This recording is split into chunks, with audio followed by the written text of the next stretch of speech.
en Puerto Rico tenemos que empezar a tomar postura y a exigirle a nuestros candidatos que tomen postura, porque aunque uno piense que no siempre está de acuerdo y que va a tener peleas, mira, a veces uno encuentra que discutiendo las posturas hay más en común de lo que realmente pensábamos que teníamos. Nada, esto es un episodio de Economía con Calle. Yo soy Edgardo Vicenti, hoy con Nick Pastrana, y tenemos al senador y candidato a la gobernación, Juan Dalmau, quien vamos a estar entrevistando hoy para Economía con Calle. Arrancamos.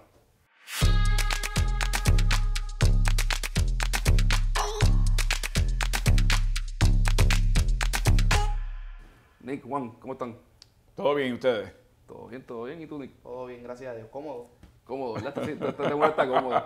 Yo no llego bien al piso, así que estoy en la esquinita. Está bien, pero nada. Ya mismo te vas acomodando. ¿Verdad? Ya ahí me voy acomodando. Bueno, Juan, yo creo que el primer tema, que es uno de los temas más importantes de Puerto Rico ahora mismo, es el tema de la electricidad. Del acuerdo con los bonistas, el plan fiscal de la autoridad.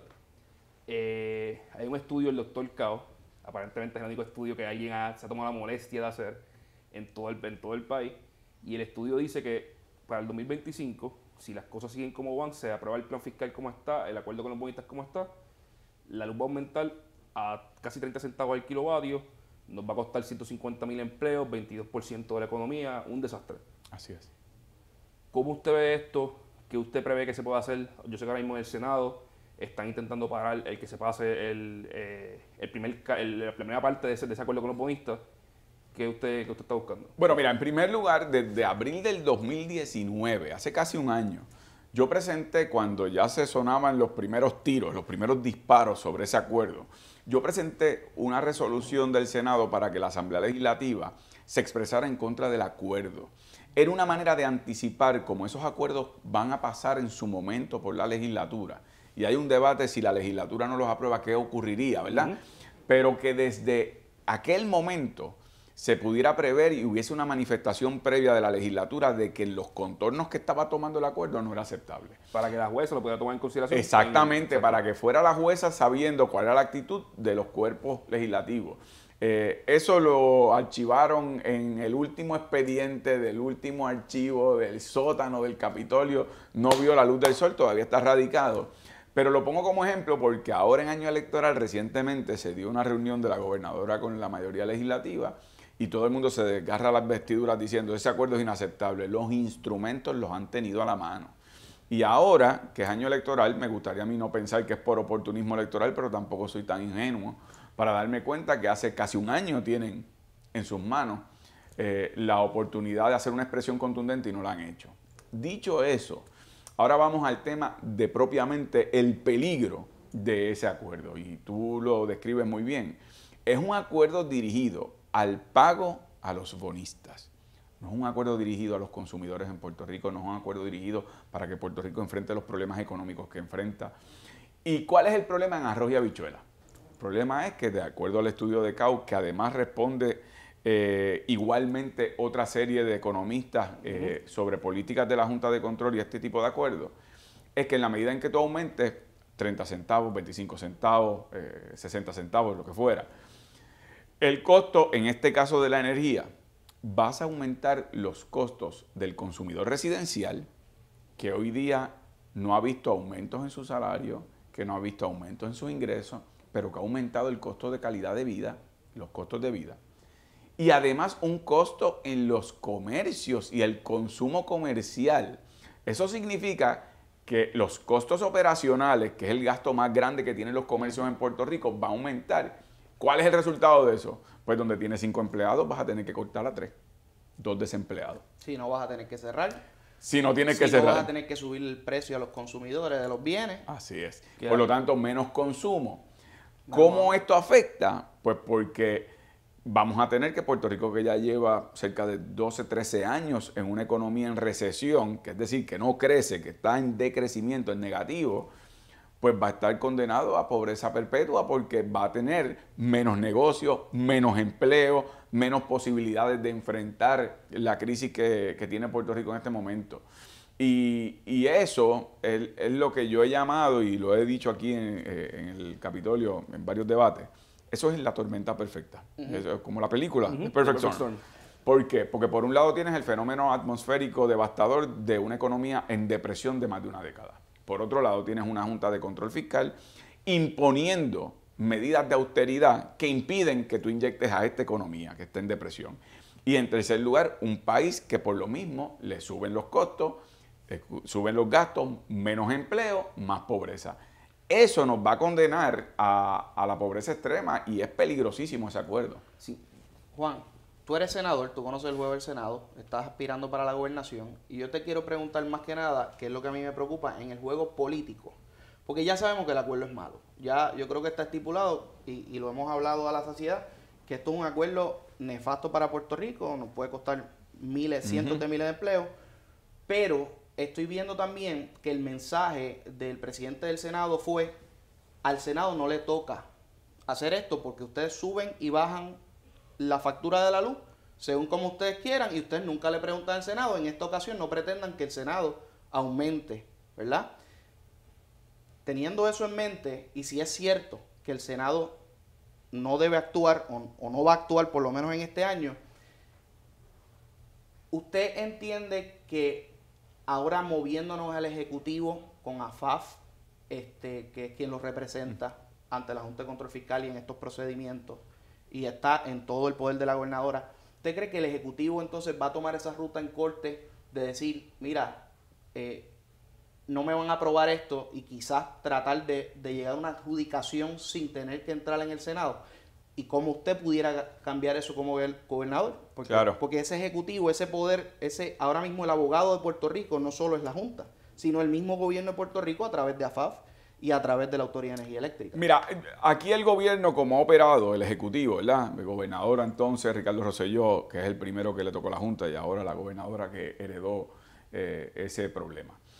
Ha operado bajo la teoría que la ley promesa a quien coloca como el negociador con los acreedores es a la Junta. Y le tira ese tostón a la Junta. Y entonces, claro, si el gobierno puede tener unas reuniones con la Junta, decirle yo prefiero que sea de este u otro modo, pero al final del camino quien representa al deudor es la Junta y por lo tanto el gobierno puede dar la falsa impresión de pelearse con la Junta, pero la Junta es la que tiene la autoridad legal para llegar a los acuerdos y la juez finalmente determinar. ¿Qué significa eso? Que tú me hiciste la pregunta sobre una plataforma sólida.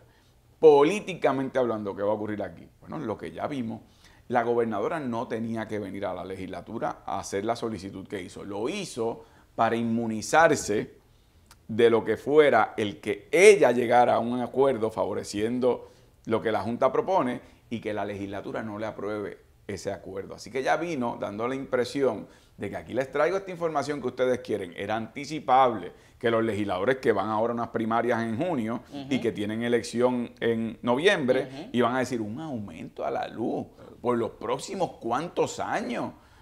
No cuente con nosotros y la gobernadora entonces salió a decir yo voy a defender al pueblo de Puerto Rico, con nosotros no cuenten, pero al final va a ser la Junta de Control Fiscal la que decida la negociación a la cual va a entrar frente a la juez Taylor Pero podía Swain. el Ejecutivo y en todo este proceso de negociación, no solamente con los bonistas de la Autoridad de Energía Eléctrica, sino con los demás bonistas, ponerse en posición del pueblo y no de los bonistas, porque al final del día eso es lo que nosotros estamos percibiendo, que ellos tampoco, ellos están jugando ese juego de pie, pero no está la gobernadora diciendo no vamos a aprobar ese aumento. Lo vamos a combatir desde el punto de vista ejecutivo porque incluso avaló el acuerdo y luego se hizo la desentendida. O sea que el gobernador sí tiene, aunque yo sé que en todo limitado, asunto, pero tiene. Lo tiene, pero sí tiene el asunto también de la opinión pública y puede crear una presión que no está creando. Ahí entonces vamos al otro tema. Y mínimo utilizando a FAF y utilizando sus recursos, puede hacer crear unos puede estudios crear correctos, un plan alterno. que no están haciendo estudios correctos para eso. Es real que la Junta está ahí, que la Junta es la que negocia, la que lleva la negociación directa con los bonistas, pero nuestro gobierno, o sea, si está ahí haciendo su trabajo, nos representa a nosotros y claramente ha estado haciendo otras cosas. De hecho, porque no hay más estudios. O sea, el único estudio que existe sobre el tema lo hizo un economista contratado por un ente privado. Así es. Porque el gobierno, ni la Autoridad de Energía Eléctrica, ni el gobierno central se tomó la molestia. Y el estudio de London School of Economics, que también es análogo al de Ramón Cao, fue el mismo gobierno el que se opuso a que se admitiera como evidencia. O sea, cuando venimos a ver, pues entonces no están jugando. Y eso es algo que habría que entonces preguntarle a cada candidato, y esto es básicamente, ¿verdad? Lo que queremos hacer con usted. ¿Qué usted haría como gobernador ¿Cuál sería la posición con este? Y vamos a usar esto de hincapié para este acuerdo, pero también para los demás acuerdos. Ok, mira, la posición mía es de absoluta confrontación a la Junta de Control Fiscal y a la deuda como concepto. Y aquí es importante clarificar algo. Yo sé que hay sectores que insisten en que la deuda se tiene que auditar, pero la auditoría que yo he escuchado que unos proponen es una auditoría con el fin de pago. Yo no estoy de acuerdo con eso. Yo creo que la deuda es impagable, como han expresado economistas, incluso premios Nobel. Y lo que sí creo es en una auditoría política. Esa auditoría política es para identificar a los responsables que criminalmente endeudaron este país a más de 70.000 millones de dólares, que incluye a los equipos financieros del gobernador Fortuño, Alejandro García Padilla, etcétera. Número 2, a las casas de corretaje que autorizaron las emisiones de esos bonos, a las casas crediticias y a aquellos que en Wall Street, sabiendo que Puerto Rico iba a tener que al final pagar, que nos quieren desmantelar el país. Entonces, esa es la política. La económica tiene que ser una confrontación a lo que es el instrumento de la Junta de Control Fiscal y la deuda, siendo Puerto Rico una economía de enclave de los Estados Unidos, a que los Estados Unidos como gobierno tengan que asumir unas responsabilidades con respecto a la deuda. Que los irresponsables y corruptos de Puerto Rico que gobernaron tengan que enfrentar la justicia por haber emitido deuda fraudulenta, pero al mismo tiempo que los Estados Unidos como gobierno asuma responsabilidad de que un país que tiene una economía de enclave, que básicamente se fue endeudando porque no tenía lo suficiente para tener una economía autosostenida, también responda con respecto a su responsabilidad. Así que cuando tú me preguntas rápidamente sobre este acuerdo y otros acuerdos, esos acuerdos son lo que los abogados llaman en evidencia penal el fruto del árbol envenenado. Esos son acuerdos que son productos de un proceso criminal de endeudamiento del país y de una economía de enclave colonial que ciertamente llevó a que el país entonces incurriera en una deuda impagable. La idea de hoy día pagar esa deuda representaría el equivalente a que usted tiene una deuda por un préstamo que le tomó a un, ¿cómo le llaman a los prestamistas? Tiburones, a los shark loan. Y que como condición usted está obligado a pagar y para pagar tiene que entregar la casa, el carro, la nevera, los libros, los nenes, la esposa, el esposo. Entonces de repente te desmantela lo que es lo mínimo de la... Aún dentro de los economistas que, porque estoy de acuerdo, hay economistas premios Nobel que han dicho, mira, la negociación a la que llegaron aún así no es sostenible. Hay un punto en el que sí es sostenible, y esto con matemática de quinto grado se puede sacar, es cuánto pagan otros lugares similares a Puerto Rico en deuda, que funcionen, y exacto. Y lo llevamos a ese mismo punto, menos un poquito, porque hay que dejarle margen prestatario para que puedan volver a coger prestado. Estoy de acuerdo ahí. O sea, yo creo que hay formas de salir de esto y simplemente hay que renegociar mejor, y el gobierno nuestro gobierno debería ser el spearhead de eso, debe ser lo que están llevándolo. Pero sin duda alguna, aunque Puerto Rico, yo concuerdo, o sea, tiene unos handicaps y tiene un problema de relación con Estados Unidos que se puede discutir, nosotros hemos manejado mal.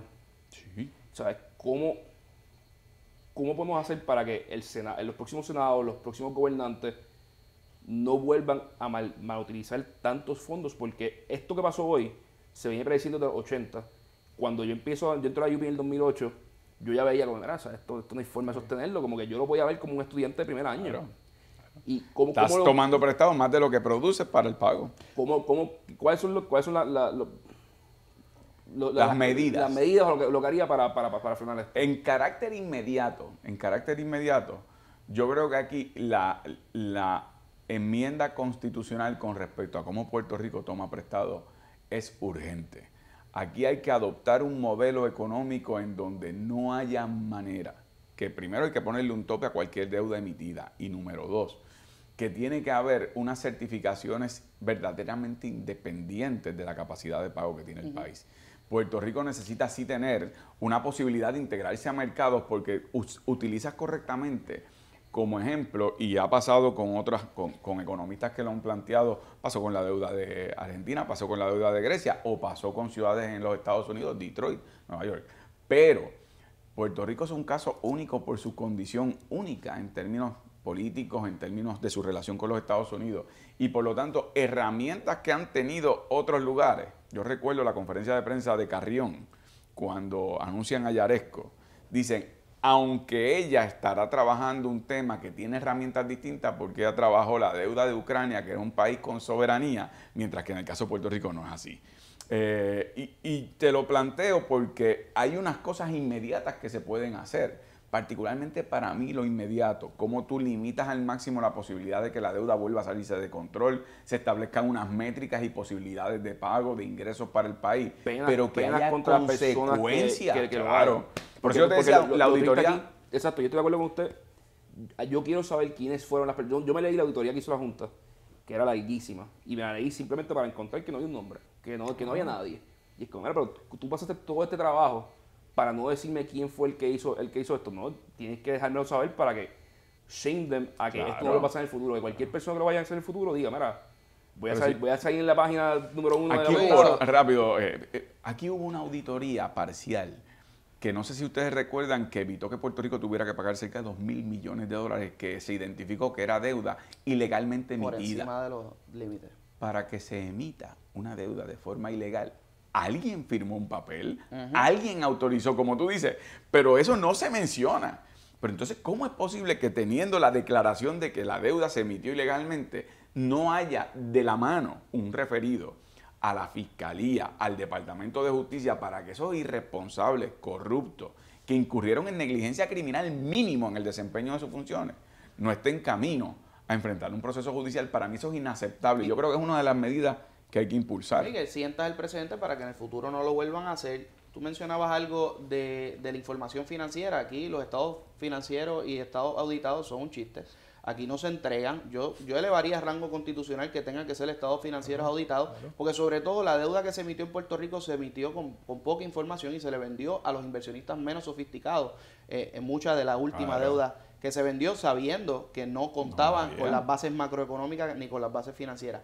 La pregunta que tenía, obviamente ya cubriendo eso el futuro, pero en el inmediato ahora, usted mencionó que tenemos una deuda impagable, sabemos que los 70 billones de dólares impagables, el pago que correspondería a eso sería como 4 billones de dólares, más de la mitad del presupuesto de Puerto Rico actual, casi la mitad del presupuesto de Puerto Rico actual, pero Juan Dalmau propone pagar algo de la deuda y negociar o cero de la deuda y pelear con la Junta. Para mí hay una confrontación directa con el régimen que permite que Puerto Rico haya tenido, primero, la irresponsabilidad de quienes deben ir camino a la cárcel, porque yo no estoy aquí eximiendo de culpa a los que nos endeudaron.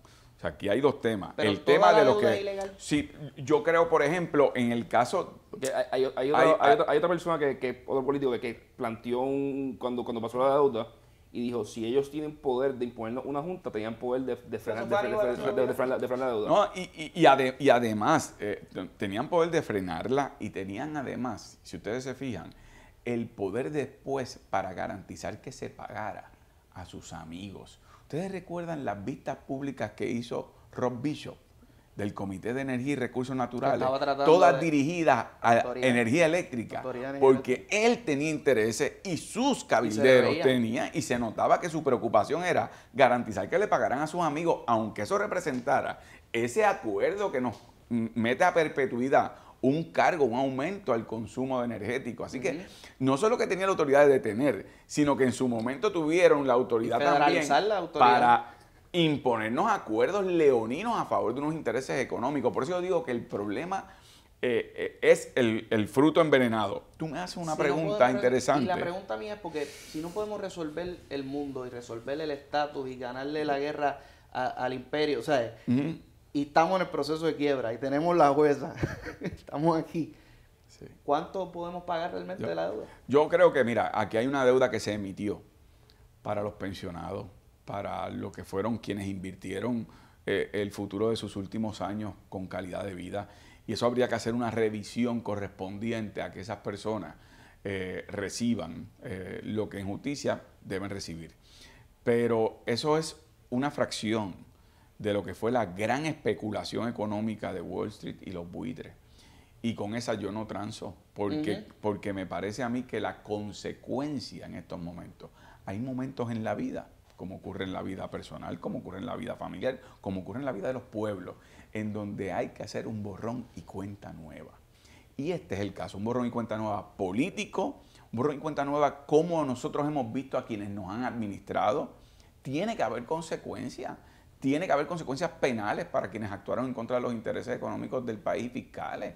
Tiene que haber medidas ahora mismo de métricas. Yo he presentado proyectos de ley que están de nuevo en el último archivo del último, que están dirigidos a que el Departamento de Hacienda diga cómo es que las leyes que se aprobaron para exenciones de empresas extranjeras, los decretos de exención, cómo es que a esas empresas se les dio a cambio de inyección económica y de creación de empleo, cómo es que ha resultado. O sea, empresa X, ¿cuántos empleos creó? ¿Cuánto inyectó a la economía? Yo les pago a ustedes dos. Si ustedes pueden ir al Departamento de Hacienda que le entreguen ese informe. No está la información. No existe. Sí. Entonces te dicen, no, es que lo que pasa es que eso estaba en Internet, pero la compañía que daba el servicio para la programación de Internet ahora no está. Y lo que hay es una nueva compañía que no ha podido bregar con los resultados y desde el 2014 no hay entrada de esa información. Yo creo sobre todo nosotros tuvimos un tema, ahí podemos ir a 154, pues nosotros tuvimos un tema con Juan Zaragoza, que el secretario de Hacienda hasta hace unos años, hasta él podía dar los decretos que quisiera. Sí, y era como y podía perdonar deudas, era como el Papa, tú sabes, contributivo. Todo su color para, entre comillas, desarrollo económico, y nos condenaron. Sí, tenía total libertad. De acuerdo, yo creo que podemos pasar al 154 después de esto, pero volviendo finalmente al tema de la deuda, Nicky hizo una pregunta.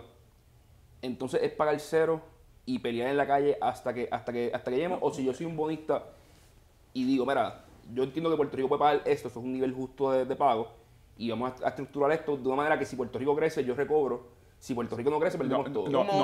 Nosotros hemos hecho una propuesta en donde se sienten a la mesa el gobierno de los Estados Unidos, el gobierno de Puerto Rico y aquellos bonistas, y nos sentemos de tú a tú a ver cuál es la salida económica sobre el pago de esos bonos. Porque aún si tú encontraras una salida en donde el que invirtió en esos bonos merezca el pago, cosa que yo impugno, muchos de esos bonistas buitres ya recuperaron la inversión hecha. Ahora están detrás del lucro excesivo. Que sea el gobierno de los Estados Unidos quien responda en términos económicos, en términos de lo que es justicia. Los irresponsables que gobernaron y nos comprometieron y sus equipos fiscales deberían enfrentar la justicia. Pero esos son dos elementos distintos. Dos elementos distintos. ¿Y por qué te lo digo de esta manera? Porque con paños tibios nosotros no vamos a enfrentar esta crisis realmente, porque esta no es una crisis meramente del pago a los bonistas. Es que llevamos más de una década de depresión económica. Es que aquí la población ha mermado de una forma dramática para la producción necesaria de lo que es el ingreso principal fiscal que tiene el país, que es el IBU, que es a base de consumo. No hay suficiente población consumiendo, y la que está consumiendo está empobrecida, consume menos. Cuando tú planteabas lo de sería pagar la mitad de nuestro presupuesto, ¡ojo! Porque eso es un presupuesto que cada vez está menguado. ¿Debido a qué? A la migración, debido a la falta de oportunidades de empleo, debido al encarecimiento de los costos operacionales de negocio. Ahora mismo lo que ha pasado con el aumento del diésel, del gas licuado, mejor dicho, para esos pequeños food trucks, restaurantes, el impacto económico. Y esas negociaciones que va a hacer con los bonistas, a mí algo que me ha molestado siempre sobre ellas es que son en cuartos cerrados. Así es. Nadie sabe quiénes son. Puerto Rico pudo realmente haber negociado de la mejor fe posible. La Junta quizás negoció la mejor fe posible, pero yo tengo que asumir que no, porque yo no vi la negociación. ¿Usted propondría algo de transparencia? Absoluta. Vamos a revisar esto, vamos a grabarlo. Absoluta. Porque son cuartos cerrados negociando billones de dólares en pagos futuros que se prestan para la como si fuera una PP. Están hipotecando el país en estas y futuras generaciones. Sí. Y eso requiere, por obligación y por definición, la más absoluta transparencia. Con respecto a esa auditoría política que yo he planteado, yo recuerdo, yo tomé unos cursos sobre derechos humanos, hay equivalentes cuando el apartheid en Sudáfrica, cuando las juntas militares en Argentina, en donde se crearon comisiones de verdad y justicia, fueron comisiones verdaderamente independientes al gobierno que enjuiciaron a quienes cometieron atrocidades contra el pueblo en momentos de regímenes políticos, ¿verdad?, dañinos. Y eso dio paso a lo que pudo haber sido una reconstrucción o una reconciliación nacional en esos países. Puerto Rico está enfrentando una crisis, yo quiero para que los que nos están viendo lo pongan en perspectiva, solo comparable como si este país hubiese estado en guerra civil o en guerra por medio de una invasión. Bueno, eso Es fue lo decir, que pasó en Ucrania. Por eso, que fue básicamente producto de un 20% de conflicto economía. bélico. Nosotros estamos así incluso en la merma de natalidad. Ahora estamos, ¿verdad? Tengo 46 años, ustedes deben tener 30 y tantos. Pero los que nos siguen a nosotros no están naciendo. No están naciendo. Y por lo tanto, eso a largo plazo, por las condiciones económicas que se han creado, es un debate que hay que tener. El recinto de la Universidad de Puerto Rico yo creo que está, por mencionar la de Río Piedra, 13,000 estudiantes, cuando yo recuerdo en los 90 era de casi 30,000 estudiantes el recinto del Río Piedras. O sea, el peligro que eso representa económicamente es enorme. Y por eso es que cuando yo veo o escucho candidatos o figuras políticas como que su gran propuesta es un parche, es poner el dedo en el dique porque hay una filtración sin darse cuenta que el dique se viene abajo. Me parece que no. Aquí hay que poner sobre la mesa el que es borrón y cuenta nueva. Borrón y cuenta nueva para que enjuicien a los que cometieron la negligencia criminal, ya sea por negligencia o intencionalmente, de que el gobierno de Estados Unidos asuma su responsabilidad por nuestra economía de enclave. Y tercero, unas medidas para que de aquí en adelante no vuelvan a hacer la misma barbaridad. Eso independientemente de lo que vaya a ocurrir con el tema del estatus o no estatus, pero la misma barbaridad de endeudarnos sin que haya unas certificaciones económicas, sin que haya eso de la deuda extraconstitucional. Eso es sopa con tenedor. ¿De dónde salió eso? De las conveniencias económicas de quienes crearon el régimen, ¿verdad? El sistema constitucional, le buscaron la vuelta para endeudarnos de la manera en que lo hicieron. Y que la Constitución es clara, tú sabes, lo que pasa es que el pueblo no tiene forma de reclamar lo que dice la Constitución, que ha sido todo el problema por todos estos años.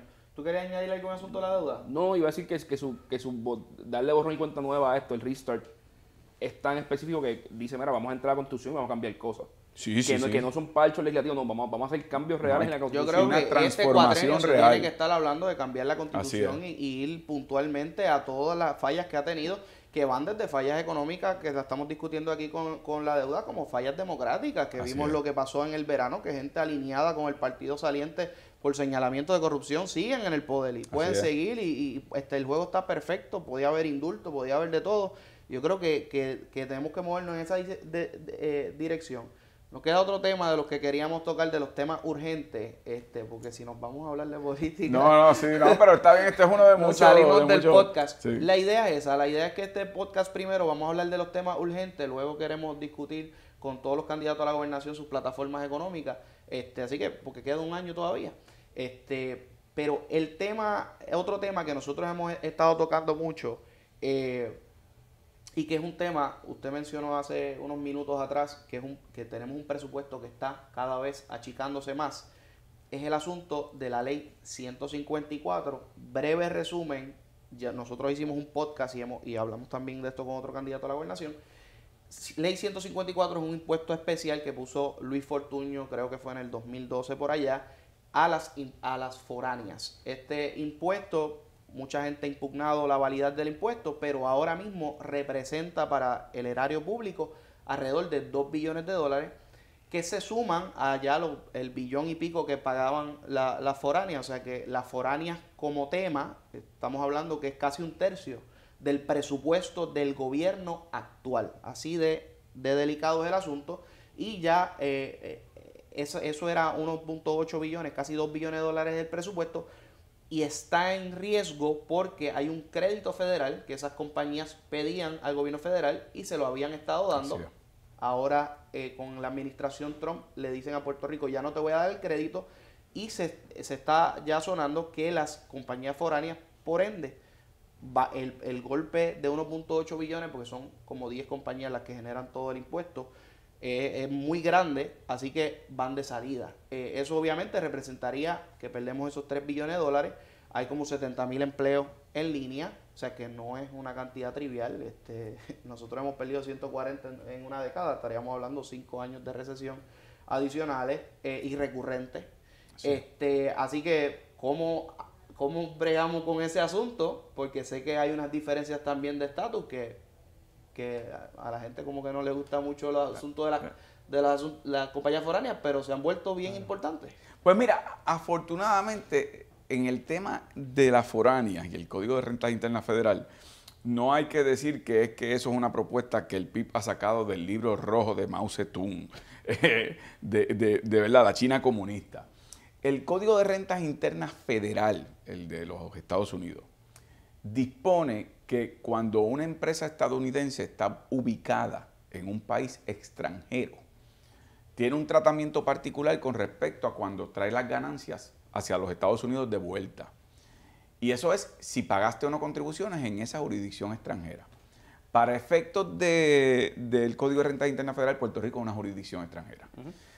En Arroyo Habichuela lo que significa es, empresa estadounidense ubicada en Puerto Rico paga de dos maneras. O paga en Puerto Rico y recibe un crédito en los Estados Unidos, o no paga en Puerto Rico y paga cuando se lleva las ganancias a los Estados Unidos. Sencillo. Paga, la pregunta es ¿dónde? El PIB, a base de ese lenguaje del Código de Rentas Internas, ha propuesto por mucho tiempo la imposición de una contribución no confiscatoria ni penalizante a las ganancias de esas empresas. De manera que reciben el crédito contributivo allá, pero pagan aquí. Pero históricamente aquí no se quiso hacer eso. Pero eso fue lo que se hizo. No, finalmente. a eso voy. No, chacho. Por eso es que está la amenaza. A Era eso voy. como un toll gate tax. No, te voy a explicar lo que fue. Lo que ocurrió fue que nunca se aprobó esa propuesta del PIB porque decían, es que si le impones una contribución a las foráneas, se van. Lo cual no decía ningún estudio económico que se había hecho a la fecha. Bueno, si era acreditable, no. Pero esto cambió, porque la ley de Trump pasó en el 2017, 18. A eso voy. Que antes de eso, ahora tienen el guilty tax, que como quiera van a pagar allá afuera lo que te están pagando aquí. A eso voy. Pero antes de eso, pues no. Antes de eso era un tax haven técnicamente Puerto Rico y lograban su función. Antes de Trump, en aquel momento Puerto Rico dejó de recibir billones de dólares por no dar el paso a lo que el PIB había propuesto anticipando que debíamos aprovechar el momento para tener unos ingresos y robustecer nuestra economía. No lo hicieron. Entonces vino Fortuño y Fortuño aprobó un arbitrio especial, no es una contribución. Sobre la venta. Y esa base de venta, más de 70 millones que tienen que vender esas empresas filiales de empresas estadounidenses en Puerto Rico. Y ese arbitrio especial es de un 4%, no es de un 10, no es de un 8, 4%. Y como es un arbitrio especial, el Departamento del Tesoro, sí, pero no, es mucho dinero, no. Lo que yo dije en aquel momento sobre la propuesta de Fortuño es que era una propuesta en la dirección adecuada, pero limitada. ¿Te acuerdas que Fortuño le dio como 4 años de vigencia? Después lo tuvieron que extender a perpetuidad porque era un ingreso necesario. Pero 2, que además era muy limitada porque era un arbitrio especial a algunas empresas foráneas, no a la capacidad completa que podíamos para recaudar. Y en ese aspecto, el Departamento del Tesoro de los Estados Unidos emitió un memorando. Ese memorando dijo que se autorizaba que se realizara el pago de ese arbitrio especial con la garantía de que allá recibían el crédito. Lo estaban tratando como una contribución, pero era una concesión. Fue un bailout porque entonces, rápidamente, cuando viene ahora el tema de Trump, después de que dejamos recibir eso, no solo viene la amenaza de que el Departamento del Tesoro ahora puede decir, como ha amenazado, se acabó la concesión, se acabó el bailout, si le fuéramos a llamar así. Pero además, ahora con las enmiendas de Trump, lo que hay que buscar es la manera que aquellas empresas obligadas con el guilty tax de que estén pagando contribuciones entonces en otras jurisdicciones, en ese caso Puerto Rico, que entonces aun cuando paguen en Puerto Rico se les devuelva parcialmente ese pago en lo que se conoce como beneficios no contributivos. No le podemos dar beneficios contributivos porque nosotros nos empobrece, pero además porque van a tener ellos también que pagar allá. ¿Qué podemos hacer? Beneficios no contributivos son adiestramiento para mano de obra, financiamiento para expansión de infraestructura, garantía de lo que es calidad de vida para empleados y ejecutivos. Pero puede ser el equivalente a 1.8 billones de dólares. Porque pero como que están pagando en guilty, pero dentro de esto mismo, yo he tenido conversaciones con gente de la industria de farma que pagan el bruto de esto, la mayoría. Y lo que ellos me presentaron fue, mira, en el 2010-2012, cuando Fortuño pasó esta ley, desde entonces, Irlanda, que era más o menos del mismo tamaño de Puerto Rico, duplicó su capacidad de farmacéutica. La de Puerto Rico se quedó idéntica, no cambió. Y me dicen, la única diferencia fue que en el 2008 Irlanda entró en una crisis financiera Y su gobierno salió y dijo proactivamente, las farmacéuticas pueden estar tranquilas, no vamos a pelear con ustedes, no vamos a meterle la mano al bolsillo, vamos a darle estabilidad. Y la industria farmacéutica dijo, ok, yo respeto eso, y voy a invertir en tu economía, y voy a crear nuevos empleos. Invirtieron $10 billones en infraestructura nueva. Por toda la farmacéutica en Puerto Rico tienen $10 billones de dólares. Ellos duplicaron lo que tienen en Puerto Rico. Y estas personas me dicen, la mitad de eso venía para Puerto Rico.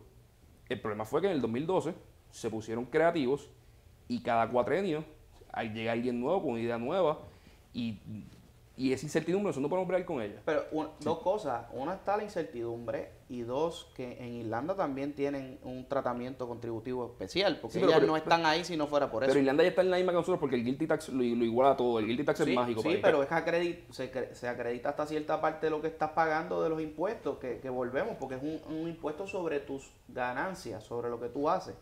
Pero cotéjate rápidamente, en el caso de Irlanda, que también se ha comparado con otras jurisdicciones, Irlanda cobra más de lo que cobra Puerto Rico a corporaciones ubicadas y parte de ese dinero, precisamente para ser más competitivo, se lo otorgan a esas mismas empresas en beneficios no contributivos, de manera que no las penalizas, al contrario, le das un estímulo para que te inviertan y te creen más empleo. Aquí hay empresas farmacéuticas que en estos momentos tienen que estar invirtiendo de su dinero para tener garantía de energía eléctrica con los modelos de energía renovable y placas solares, lo que tiene que ver con sus propias bombas de agua, porque no hay garantía por parte del gobierno. Yo hablo con ellos y ellos me dicen, yo estoy cool con eso, porque el capital yo puedo deploy, o sea, yo puedo mover capital fácil. Claro.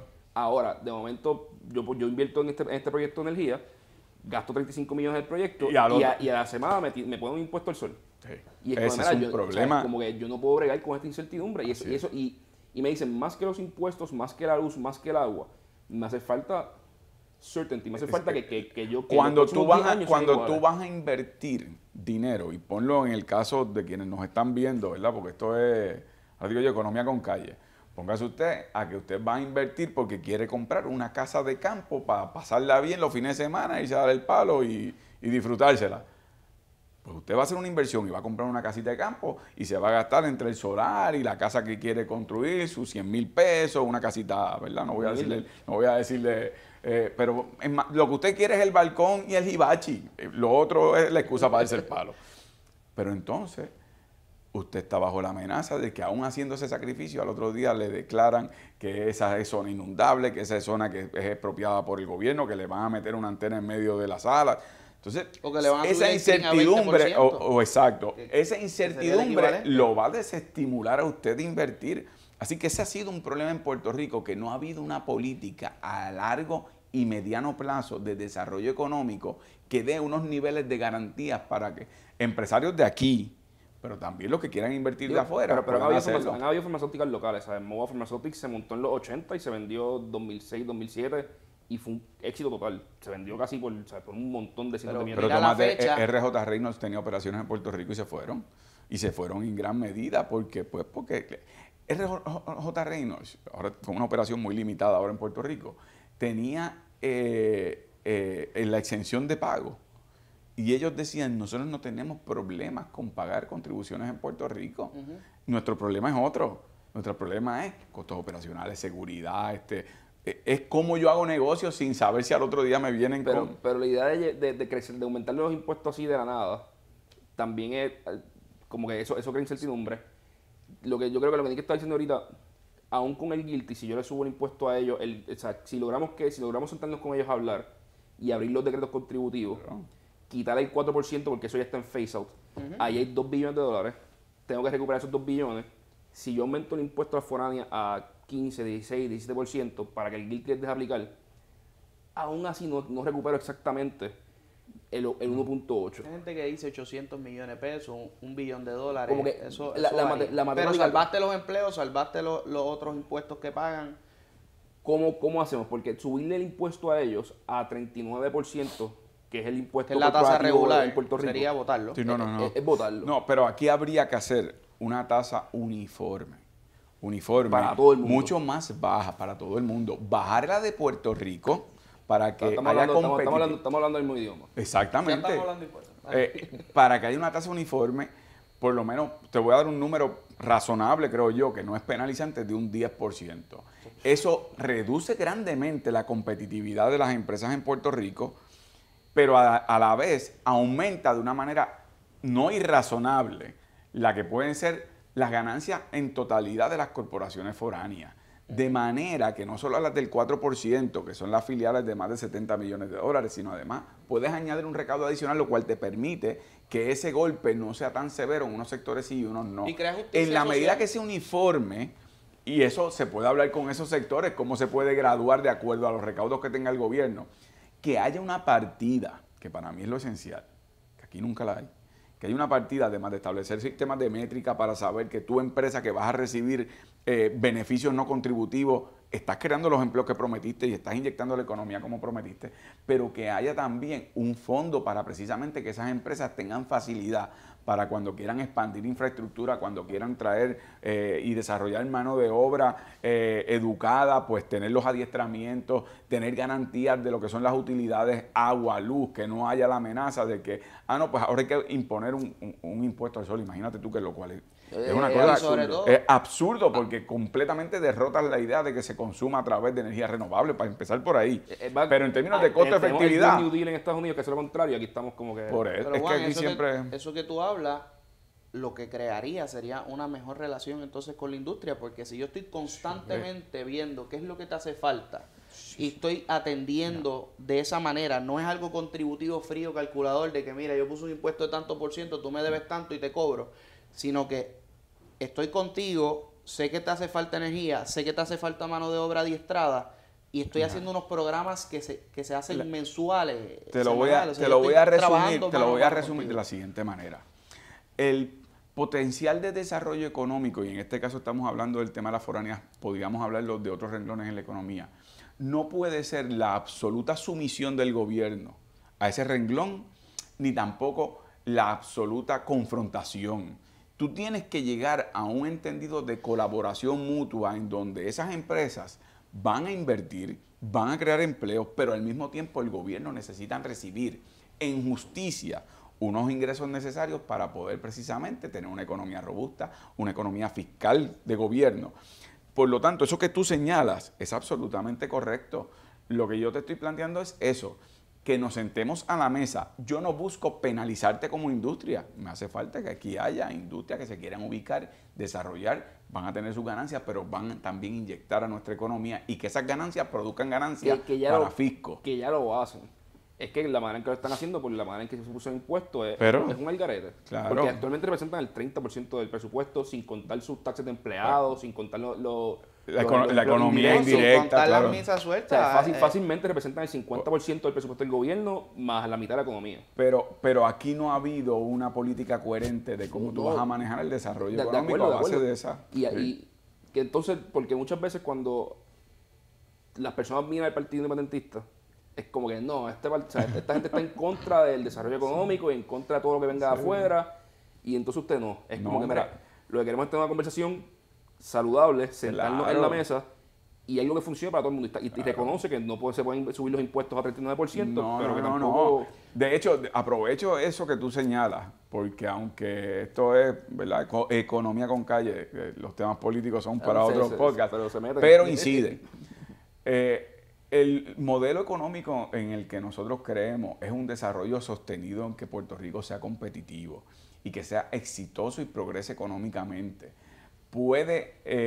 Eso no es incompatible, puede convivir con la idea de un Puerto Rico que tenga su autoridad política y jurídica para ser un país independiente, libre, insertado en el mercado mundial de la forma efectiva que podría estarlo de acuerdo a nuestra ubicación geográfica. Pero digo eso, aprovechando tu pie forzado, porque no falta gente que dice, no, pero eso lo que pasa es que el PIB tan pronto gane, van a enrollar las carreteras y nos van a poner a cortar caña donde no existe en este país. Desafortunadamente no hay una economía agraria sólida y robusta, por no hablarte del tema de soberanía alimentaria, y ahí entonces con un machete de voto vamos a cortar caña. Y la verdad es que en pleno siglo XXI, la idea de que la economía de Puerto Rico y su desarrollo se fundamenta exclusivamente en una mentalidad agraria de lo que era a principios del siglo pasado, es nadar contra la corriente histórica de los desarrollos globales, mundiales. Y me alegra que hayas traído ese tema y yo doy esta nota al calce, porque yo creo en un desarrollo sostenido económico y los actores en ese proceso tienen que ser de la diversidad más amplia, dándole, como tú señalas, sí, una prioridad a que puedes poner tu negocio, vas a tener tus ganancias, pero de esas ganancias vas a devolver en necesidad a lo que es el bienestar de este país donde tú estás haciendo negocio. Y yo no te voy a penalizar por el éxito tuyo, pero sí voy a recibir el dinero necesario que me permite hacer las carreteras, que me permite tener las utilidades adecuadas, que me permite una educación adecuada, etcétera, etcétera. Por esa línea, Juan, nuestro último tema urgente, la Universidad de Puerto Rico. ¿Qué se debería hacer con la Universidad de Puerto Rico en términos, una, de presupuesto y dos, organizacional? ¿La universidad necesita reforma o lo que necesita es más fondos? No, la universidad necesita reforma en primer lugar. Necesita una reforma que básicamente coloque a la universidad en un sistema verdaderamente autónomo del gobierno. La universidad, desafortunadamente, en su fase administrativa ha sido un botín de guerra de los partidos de gobierno. Y cada llamada reforma que se ha aprobado es una para colocar a los partidos en el poder, en el control del presupuesto universitario. No con una visión académico-educativa laboral, sino con una visión de tener ese presupuesto para los amigos de la casa. Dos, yo creo que hay que tener una mayor participación democrática interna en la organización de gobernanza universitaria. Y número tres, la universidad tiene que ser accesible. No, yo escuché a José Carrión III decir que ellos veían la universidad desde el modelo del norte, refiriéndose a los Estados Unidos. Eso es un muy mal modelo en términos educativos. Podrá ser un buen modelo en otras cosas. No todo lo que hacen los Estados Unidos es malo. ¿De acuerdo? Pero en términos educativos. Modelo de endeudamiento. De endeudamiento y de esclavitud absoluta de quienes se gradúan con una educación para luego servir los próximos 10 años al pago de su propia deuda educativa. Por no decir la segregación en términos educativos, depende de dónde tú vives, depende de qué acceso tienes, etcétera. Esa es mi propuesta universitaria. Como está hoy la universidad, me preocupa enormemente porque primero han cerrado muchos programas educativos. Creo que han limitado enormemente los programas de investigación. Y número tres, me preocupa mucho el tema de las patentes que produce la universidad, de la cual el gobierno no ha sido capaz de beneficiarse de manera adecuada. Eso ha colocado a la universidad hoy día en una posición de indefensión.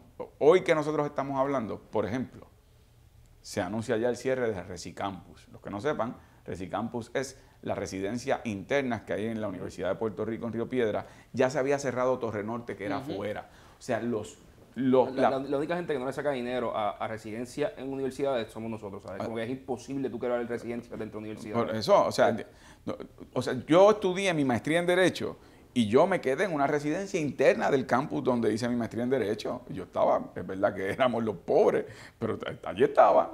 Tenía un acceso a tener por lo menos vivienda, un te techo. resolvía la transportación. Pues, hombre, y estaba allí, exacto, a una distancia, caminando. Así que planteo esto porque en la medida que se desmantelan ese tipo de servicios, en esa medida estás limitando la oportunidad de personas que sí se pueden educar porque tienen el mérito y el conocimiento y el interés del desarrollo para integrarse a una fuerza laboral que es necesaria. Si yo miro esto como un business advisor, como alguien, como un consultor de negocio, y yo llego a Puerto Rico, mirando, no mirando convertir la universidad en un negocio, mirando mejorar lo más posible la educación. O sea, yo digo, mira, voy a mirar el modelo de un Purdue, que era una universidad del montón en el medio de la nada en Indiana, y hoy en día es un top 5 university de ingeniería.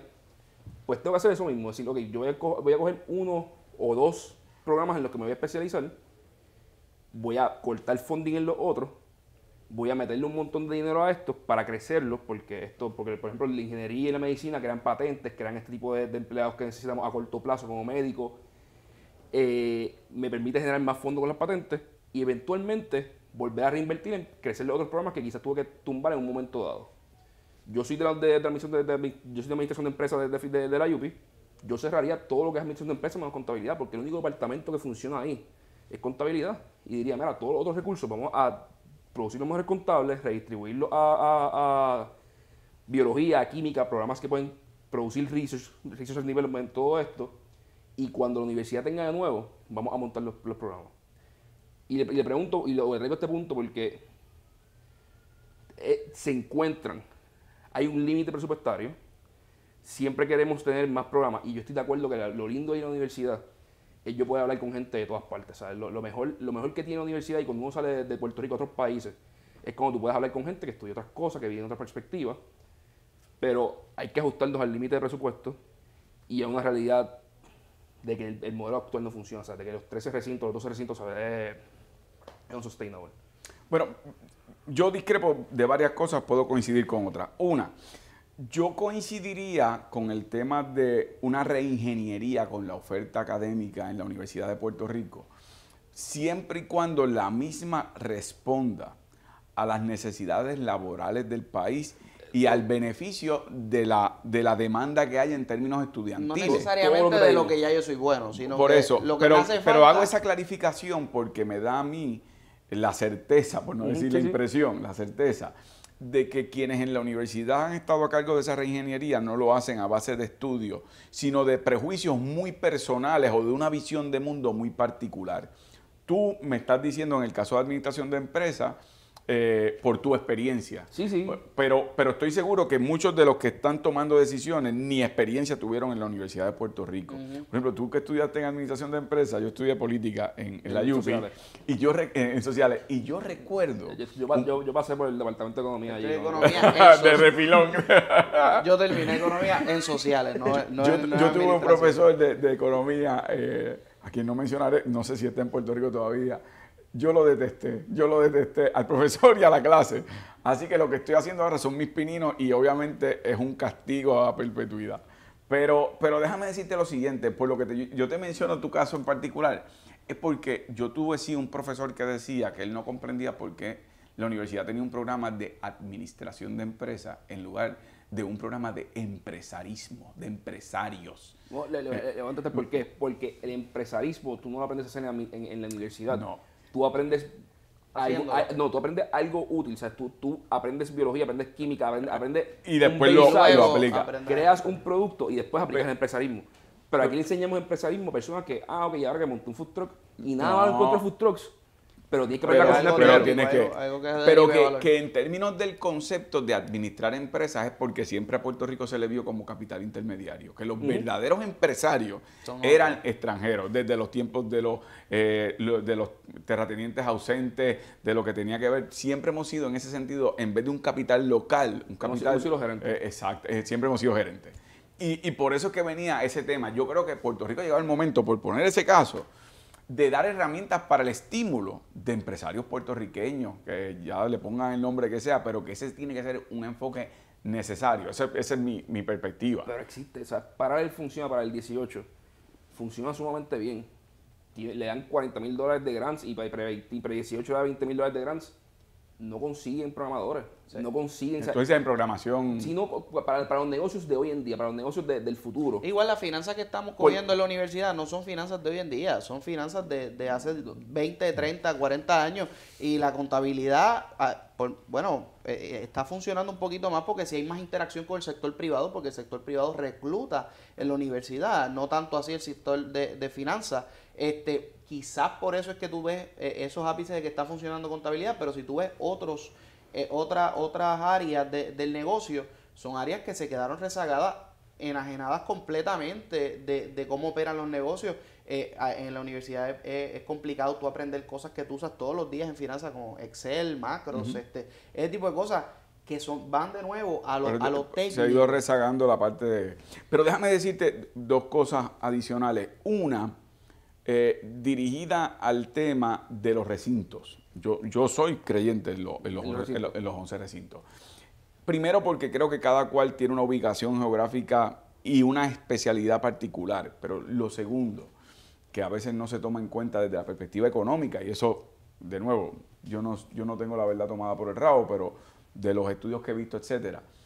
Si uno fuera a escoger qué impacto económico tendría, por ejemplo, el cierre del recinto en Utuado, o qué impacto económico tendría el cierre del recinto en Calley, para efectos de esa región o de ese municipio. O sea, que también hay una... De acuerdo, pero aquí es que, por eso es que estamos mirando. Yo estoy abogando a favor de la universidad y de sus estudiantes, o yo estoy pendiente de la universidad y de sus estudiantes. a otra cosa, porque siempre que uno toma una decisión económica hay un efecto Claro, secundario. y por eso es que yo creo que debe haber una convivencia. Yo no veo por qué.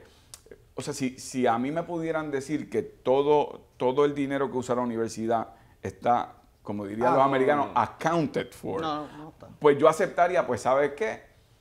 Tenemos que empezar a... Pero las personas que corren finanzas y los líderes de la universidad ¿sabes? Somos nosotros, porque son personas que son vecinos de nosotros, los profesores son vecinos de nosotros, son hermanos de nosotros, y como que, mira, o sea, nosotros vemos los programas de diario, es algo que quizás también hay que darle un reset real. Pero que en el tema, por ejemplo, yo recientemente, ayer creo que fue, estaba hablando con alguien muy vinculado a la universidad. Y él me da su diagnóstico, que es un diagnóstico correcto, la falta de estudiantes, la merma en natalidad, el aumento en la migración. El problema es cuando caemos al tema, ok, soluciones. Él mismo me dice, no las tengo. Habría que hablar con demógrafos porque hay un tema de demografía. Hay un tema de oferta y demanda laboral en el país y qué universitarios estamos preparando. Hay un tema de mal uso administrativo de los fondos universitarios. Entonces, en la medida en que en ocasiones yo veo la medicina que quieren poner, ahí es que yo me preocupo porque cuando tú ves que quienes están dirigiendo la universidad a veces parecen más líderes de barrio del partido de gobierno y por lo tanto ahí viene tu planteamiento, venga, pero estamos pensando en el futuro académico de la universidad, no para hoy, porque ese es otro tema. Para una universidad de aquí a 15 años, ¿qué vamos a producir con respecto a la gente que graduamos en esos 15 años? Aquí tampoco hay, ¿verdad?, proyectos de largo o mediano plazo de cuál es la fuerza laboral que estamos desarrollando, con qué énfasis. Pero esa es mi preocupación, que en ocasiones en el tema universitario no prevalece siempre el criterio académico. Y yo no tengo la verdad tomada por el rabo, pero sé que la medicina que se ha utilizado hasta el presente y quienes han estado a cargo de ella ha tenido un ingrediente ideológico, político, partidista, que ha sido lo peor, en el uso de los fondos, en la malversación de sus fondos. Y eso ha tenido un impacto negativo en la universidad. O sea, que básicamente sería un problema de gobernanza, que es lo que permea, que haga que yo creo que hay un todo problema lo de demás... gobernanza, yo creo que hay un problema de recursos económicos en la universidad, porque ese es el problema del país. Y creo que hay un problema de cómo actualizamos la universidad en términos curriculares. Pero eso tiene que estar en manos de los académicos y expertos laborales. O sea, en Puerto Rico, y me voy a salir un segundo del tema universitario solamente para plantearlo porque está de la mano con ese tema. Aquí hace tanto tiempo se perdió el criterio del mérito, donde aquí todo el mundo cree que se la sabe toda. Y se la sabe toda empezando por cómo yo me acomodo con el partido que va a estar en el gobierno, cómo yo me acomodo entre parientes, dolientes, aportadores económicos, que ya no es ni un secreto. Uno puede ver por nombre y apellido quién está en dónde y por qué está allí. Y uno sabiendo que hay gente mucho más capaz. Y por ahí se va. Es como un salidero, en términos de acueducto y alcantarillado, pero de dinero. Y te lo traigo porque hace unos minutos tenía, antes de la entrevista con ustedes, una entrevista con alguien vinculado a turismo. Los millones de dólares que se han votado en el DMO, que lo último fue lo que ustedes vieron en el bus ese de Puerto Rico en España, con las wafers de Goya, contra eso. Más de 20 millones de pesos que no produce porque querían acomodar a una gente, porque querían... Eso es lo que a mí me provoca como un impacto inicial. Tú hablas del reset button, ese tiene que ser un paso inicial. Para una reingeniería en tantas dimensiones que necesita el país, te puedo hablar de salud y el problema con las aseguradoras. Aquí no hay decisión en salud que se tome realmente por política pública, se toma por conveniencia de las aseguradoras. Aquí no hay determinación que se tome de política pública con respecto a educación, si no era para beneficiar al partido de gobierno, quienes eran directores, quienes se reclutaban como maestros. No quiero generalizar, hay gente muy valiosa por mérito. Es más, entraron a pesar de que el sistema estaba en contra de ellos. Asimismo en la universidad. Eso es una retranca tan grande para el desarrollo económico del país. Lo que pasa, lo que tú describías con las empresas ubicadas farmacéuticas principalmente, cuando tú no puedes tener una política pública estable sobre tus inversiones. ¿Cómo resolvemos ese asunto de que todo lo que vemos en el gobierno está politizado? Porque por ejemplo, dentro de eso... Porque ya esa gente está ahí. Hay que sacarla. Hay que hacer un cambio estructural o sea, porque mucho del problema que tiene, por ejemplo, ganan los populares, ya están los PNP atornillados. No los puedes votar. Luego viene, no los puedes votar, pero entonces tú aseguras y subes la plantilla de empleados o lo que sea para tratar de equiparar. Y cuando vienes a ver, lo que tienes es un chorro de batata político en todo el gobierno. Y en posiciones clave y en posiciones no tan clave. ¿Cómo se resuelve eso? Porque en teoría el DMO venía a resolver eso. Sí, supuestamente. pero en teoría... Se volvió lo mismo, que era la teoría de Fortuño de, no, menos empleados públicos porque están politizados, pero entonces ahora me voy a contratistas. Y los contratistas son donantes del partido. No resolvió nada. Sí. Y yo te voy a decir, digo, de nuevo, esta es mi humilde opinión. Yo te voy a decir cómo se resuelve eso. Primero, no se resuelve de un día para otro. Pero ¿cómo tú puedes por lo menos dar pasos decisivos a que se resuelva? Te voy a entrar en el tema de la rama judicial. Yo creo en una enmienda constitucional donde tú, para ser juez, no dependa de que te nombre la rama ejecutiva, que es una rama política. Y te favorezca el Senado, que es una rama política. Y esos nombres se negocian entre Fortaleza y el Senado. Y típicamente llegan a acuerdos. Tú nombras menos míos, yo te nombro los tuyos, etc.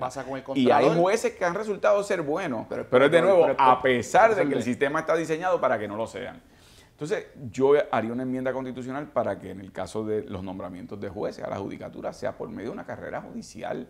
Como tú dijiste ahorita, los médicos estudian medicina, pero cuando te vas a especializar, te especializas. Tú estudias Derecho, tú eres abogado, pero tú quieres ser juez.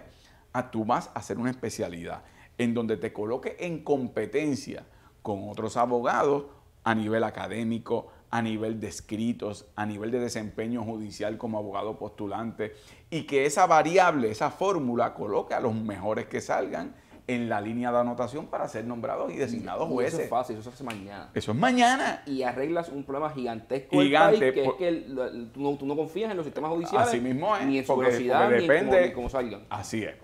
Ese es en ese tema. Arreglaste las ramas. Bueno, un paso en esa dirección, ¿verdad? Primera, tercera parte. Pero ahora vamos al gobierno, que es un monstruo muy grande. Ejecutivo. Yo creo que tú tienes razón con respecto a nombramientos a personas, y hay funcionarios públicos muy comprometidos. Pero aquí la grave deficiencia ha sido la supervisión, o mejor dicho, la ausencia de supervisión. Y esos son nombramientos de confianza. Pues habría que cambiarlo. Entonces, lo que tienes que cambiar es los criterios al momento de designar personal a supervisar. Porque en ocasiones el del Partido Rojo está esperando, mirando a la pared, a que pasen las elecciones, porque ahora está en minoría, pero cuando esté en mayoría, van a nombrarlo supervisor. Y aquel que me está haciendo la vida imposible, chacho, deja que yo sea el supervisor, que le voy a caer encima porque él vuelve para su plaza. Y ese es el juego de cada 4 años sin producir para el país lo que deberían estar produciendo. Por lo tanto, los criterios para supervisión tienen también que estar establecidos a base de experiencia, conocimiento. Y esos criterios se pueden adoptar, si no mediante ley, reglamentación, que tú dirijas la política pública hacia el mérito, claro, hacia el mérito. No va a ser de un día para otro. Y por supuesto que va a haber los dolores de crecimiento. Va a haber gente que lo va a resentir, va a haber gente que se va a molestar. Pero al final del camino, una política pública fundamentada en el mérito que tú tienes a base de tu conocimiento, tu experiencia, tu conocimiento supervisando. No todo el mundo sabe supervisar un grupo de empleados. A veces tienes empleados mucho más diligentes que el supervisor. Entonces aquí dicen, no, pues que no se den bonos a los empleados a menos que el supervisor los apruebe. Hombre, tú sabes lo que es eso. Que los bonos se los van a dar al del partido del que supervisa y al otro no. O sea, eso genera, hasta que tú no estirpes el germen de la política partidista del servicio público, no lo vas a hacer completamente. La gente piensa como piensa y es como es. Pero si estableces unos límites, unos parámetros, haces del gobierno uno mucho más efectivo y además le quita el nivel de desmoralización a muchos empleados que van con el mejor deseo de servir y cuando se dan cuenta del ambiente que hay en su unidad de trabajo, dicen, pero ¿para qué yo me estoy matando aquí si total? A mí nunca me van a nombrar a tal puesto, a tal otro, porque yo no soy, yo no doy, yo no aporto, yo no recojo dinero. Eso es lo que es en este país. Tú perdona que yo esté ahora... No, perfecto. Estoy a nivel de meeting, pero es que hay momentos que también a mí me sirve de catarsis y me saco cosas del pecho. En este país, descaradamente en las agencias públicas hay organizaciones de partidos políticos recogiendo dinero, repartiendo libretas, y se conoce todo el mundo. Aquel es el de servidores públicos tal, aquel es el de tal, aquel es el de otro. Eso es impermisible, no puede ser. al que se asome con una libreta por allí. Tiene que haber consecuencias. Y para que haya consecuencias, tiene que haber un sistema en donde haya penalidad para el funcionario público que actúa así. Y para que eso ocurra, tiene que haber un sistema de justicia despolitizado también. O sea, que todo está de alguna manera... Secretario de Justicia, de lo mismo yo que creo lo está hablando, mismo. el secretario de Justicia Fiscales debe y ser... secretario de Justicia, eso tiene que ser también como parte de una... de un criterio especializado. Y hasta electo, porque por ejemplo, en el caso del secretario de Justicia, el secretario de Justicia investiga la corrupción del mismo que lo nombra, del mismo que le rinde cuenta y del mismo que lo puede destituir. Eso es un absurdo no completamente. Va a pasar. Pero el problema de la elección es, tú sabes lo que va a ocurrir, ¿verdad? Bueno, lo que pasa es que lo tienes que hacer fuera de las insignias del partido pero va a ocurrir dos cosas peligrosas que ocurren en Estados Unidos. Una, sin que corras con la insignia. Pero allá corres con la insignia. Pero aún aún si no corrieras con la insignia aquí, va a haber gente que va a decir que él es el azul, que él es el rojo, y dependiendo quiénes te apoyen públicamente. Pero dos, que es lo más peligroso para mí en el tema de justicia. Hay que buscar un mecanismo.